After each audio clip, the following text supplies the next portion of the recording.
Olá, eu sou Hélio Sato, médico ginecologista, e hoje iremos comentar sobre gestar após os 35 anos, opções, riscos e tratamento.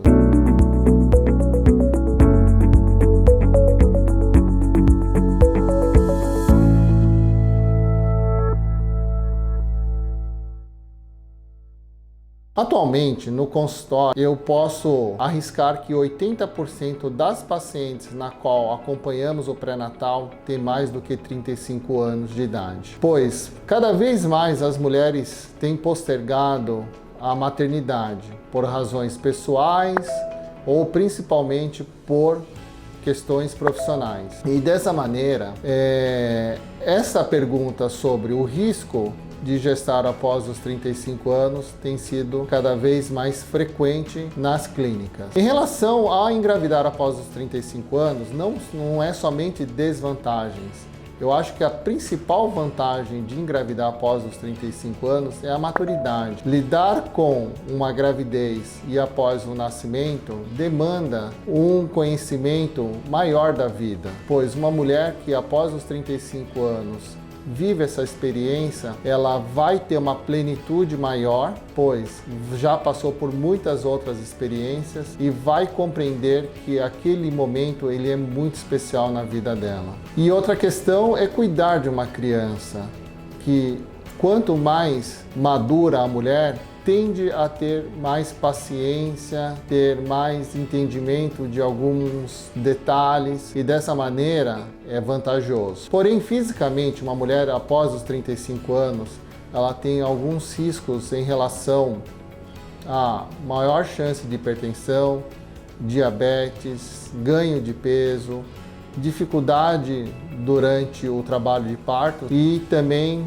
a possibilidade maior de acabar precisando um repouso, pois o corpo dela já não tem a mesma vitalidade de uma moça de 20 anos. Então é muito importante que essa paciente que pretende engravidar após os 35 anos se cuide, tá? Com dieta, atividade física, acompanhamento nutricional nesse aspecto, um acompanhamento fisioterapêutico, e todas essas opções nós ressaltamos no pré-natal para que ela possa ter a gravidez mais saudável possível. Em relação à hipertensão, o acompanhamento diário da pressão dela em todas as consultas é muito importante quando existe um risco maior de acontecer essa situação. E o uso de algumas medicações antihipertensivas, em 99% das vezes, acaba sendo uma solução extremamente eficaz,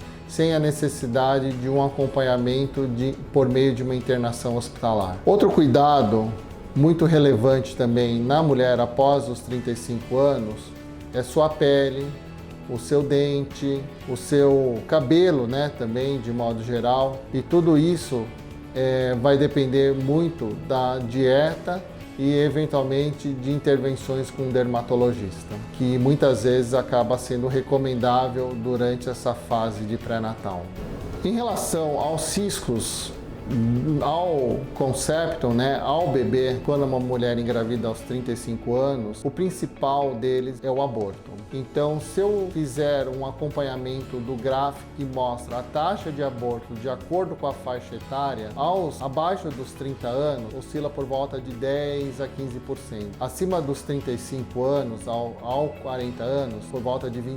Acima de 40 anos, até de 40%. Portanto, engravidar mais tardiamente, infelizmente, a gente não consegue diminuir esses índices maiores de aborto. Outro ponto é o maior risco de alterações cromossômicas, como a síndrome de Down, síndrome de Patau, síndrome de Edwards e Klinefelter ou Turner, que são alterações numéricas dos cromossomos que decorrem principalmente da questão dos óvulos. E essa situação, infelizmente, não consegue ser prevenida. No entanto, consegue ser diagnosticada numa fase precoce da gravidez por meio de alguns exames, dentre eles destaca-se o NIPT, que em inglês quer dizer Non-Invasive Prenatal Test, ou um teste não invasivo de pré-natal, na qual é feito a coleta de sangue da paciente, como fosse qualquer outro exame de sangue normal, e é separado aquelas células que é da mãe com as células que descamaram da placenta do bebê. E ao fazer essa separação, é feito a análise dos cromossomos das células que compõem a placenta, para saber se esse bebezinho tem alguma alteração cromossômica ou está absolutamente normal. Uma vez que ocorra o diagnóstico de uma alteração cromossômica, é muito importante fazer a contraprova. Uma vez confirmado na contraprova, por exemplo, uma situação de síndrome de Down, o casal é recomendável se preparar para essa situação, tanto do ponto de vista estrutural, eventualmente com acompanhamento de especialistas, após o nascimento, como também uma questão emocional. Já vivi algumas vezes no consultório essa situação de acompanhar um pré-natal de uma paciente portando uma gravidez cujo bebê tem uma alteração como a síndrome de Down. E percebemos que esse casal, ao entender esse cenário, ao desmistificar, acaba tendo uma gravidez plena, com uma vivência emocional muito rica, muito ampla, e após o nascimento também. Então, muitas vezes a gente tem um certo desdém em relação a esse cenário, mas pode ser um momento onde nos leve numa situação de maturidade e entendimento muito maior sobre o que é a vida. E finalmente, cumpre citar que, para aquele casal que realmente não gostaria de ter o risco ou minimizar esse risco para praticamente zero de ter uma gravidez com alguma alteração cromossômica como a síndrome de Down, é oferecido atualmente a possibilidade de fazer o tratamento da fertilização in vitro, a captação desses óvulos,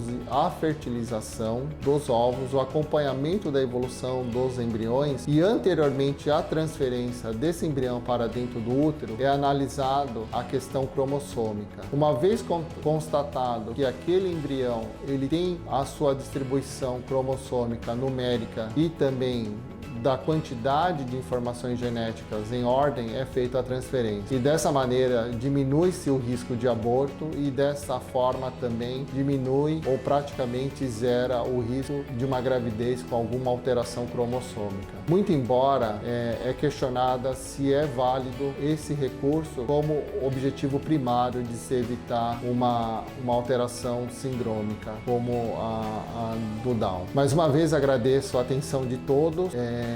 E gostaria que vocês compartilhassem suas dúvidas para que possamos ter mais iniciativas em gravar novos vídeos, assim como o seu like e também o acionamento do sininho para novas informações. Muito obrigado, até o próximo vídeo.